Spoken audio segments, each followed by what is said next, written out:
গরমের ছুটিতে ডেভিড তার গ্রামের বাড়িতে ঘুরতে এসে লক্ষ্য করে যে তাদের ঘরের ঠিক সামনে থাকা ছোট্ট এই বাগানকে কেন্দ্র করে একজোড়া বন্য হাঁস ঘোরাফেরা করছে। হাঁসগুলোর এমন কর্মকাণ্ড দেখে ডেভিড তার মার কাছ থেকে জানতে পারে যে আরও বেশ কিছুদিন আগ থেকেই হাঁসগুলো তাদের ঘরের সামনে থাকা ছোট্ট এই বাগানের মাঝে আসা যাওয়া করছে। ডেভিডের মা তাকে আরও বলে হয়তোবা বন্য এই হাঁসগুলো তাদের ঘরের কোণে ডিম পাড়ার প্রস্তুতি নিচ্ছে। 3 থেকে 4 দিন পরের ঘটনা। ডেভিড আজ ছোট্ট এই বাগানের কাছে গিয়ে উকি মেরে দেখতে পায় যে বন্য এই হাঁসগুলো ইতিমধ্যে তাদের ঘরের কোণে ডিম পাড়তে শুরু করেছে। এই দেখে সে বাজারে গিয়ে একটি আইপিটিভি ক্যামেরা কিনে এনে হাঁসগুলোর ঘরের ঠিক উপরের অংশে লাগিয়ে দেয়, যেন সে হাঁসগুলোকে কোনো রকম বিরক্ত না করেই তাদের গতিবিধি দেখতে পারে। স্ত্রী হাঁসটি প্রতিদিন যখন একটি করে ডিম পাড়া সম্পূর্ণ করে তখন পুরুষ হাঁসটি ঘরে এসে ডিমগুলোতে তা দিতে বসে, আর তখন মা হাঁসটি তা দেওয়া থেকে উঠে কিছুক্ষণ বিশ্রাম নেয়। হাঁসগুলো ছিল তাদের সন্তানদের প্রতি বেশ যত্নশীল, তাই তো তারা সব সময় শুকনো পাতা দিয়ে তাদের ডিমগুলোকে ঢেকে রাখত। দেখতে দেখতে কেটে যায় প্রায় 8 থেকে 10 দিন। ইতিমধ্যে স্ত্রী হাঁসটি তাদের সুন্দর এই ঘরটির মাঝে বেশ অনেকগুলো ডিম পেড়েছে। মা হাঁসটির ডিম পাড়া সম্পূর্ণ হওয়ার পর থেকে বন্য হাঁস দম্পতি পালাক্রমে তাদের ডিমগুলোতে তা দিতে শুরু করে। দিনের বেশিরভাগ সময়টা স্ত্রী হাঁসটির ডিমগুলোতে তা দিলেও পুরুষ হাঁসটি পুরো রাত না ঘুমিয়ে তার আদরের ডিমগুলোকে তা দিয়ে যায়। টানা 28 থেকে 30 দিন তা দেওয়ার পর এক এক করে হাঁসগুলোর ডিম ফুটে ছানাগুলো বেরিয়ে আসতে শুরু করেছে। আজ রাতের ঠিক মধ্যভাগে বন্য এই হাঁসগুলোর প্রথম ছানাটির জন্ম হয়।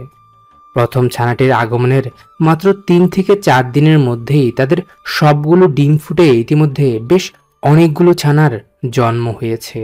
ছানাগুলো জন্মের পরপরই তারা ছটফট শুরু করে বাসা থেকে বের হতে, কিন্তু মা পাখিটি তার সদ্য জন্ম নেওয়া ছোট ছোট ছানাগুলোকে নিয়ে বের হতে চায় না, কারণ তারা যে এখনো অনেক ছোট। বাহিরে নিয়ে গেলে যে কোনো মুহূর্তেই তাদের বিপদ হতে পারে। কিন্তু এক পর্যায়ে মা পাখিটিকে ছানাগুলো এত বেশি বিরক্ত করতে শুরু করে যে সে অনেকটা নিরুপায় হয়ে তাদের নিয়ে বাসা থেকে বেরিয়ে পড়ে। বড় ছানাগুলো ইতিমধ্যে তাদের মায়ের সাথে ঘর থেকে বের হয়ে চলে আসলেও ছোট ছোট অন্য ছানাগুলো এতটাই ছোট যে তারা হেঁটে দরজার পাশে অবধি আসতে সক্ষম হচ্ছিল না। তাই তো মা পাখিটির দরজার চারপাশটায় বেশ কিছুক্ষণ ঘোরাঘুরি করে তার ছোট ছোট ছানাগুলোকে নিয়ে আবারও বাসায় ঢুকে পড়েছে। 2 থেকে 3 দিন পরের ঘটনা। আজ হঠাৎ করেই বাবা হাঁসটি ঘরে ফিরে তার সন্তানদের নিয়ে বেরিয়ে পড়েছে, কিন্তু ছোট ছোট ছানাগুলোকে নিয়ে কিছুটা সামনে যেতে না যেতেই ছানাগুলো ডেভিডের প্রতিবেশীর ছোট্টই বাগানের মাঝে হারিয়ে যায়। যা দেখে ডেভিড দ্রুত বাগানে ঢুকে ছানাগুলোর সাথে সাথে তাদের বাবাকেও ধরে নিয়ে আসে ঘরের মাঝে।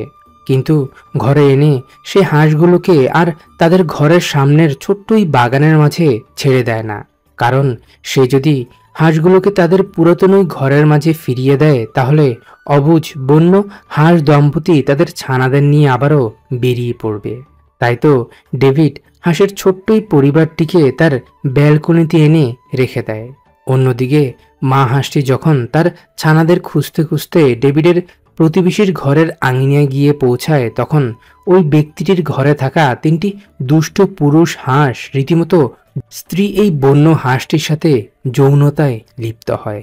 দুষ্ট এই হাঁসগুলো এতটাই লম্পট ছিল যে তারা অবলায় এই বন্য স্ত্রী হাঁসটির শারীরিক অবস্থা খুবই খারাপ করে ফেলে। পুরুষ হাঁসগুলোর এমন নিষ্ঠুর অমানবিক আচরণে অনেকটা ভয় পেয়ে মা হাঁসটি উড়ে চলে যায়।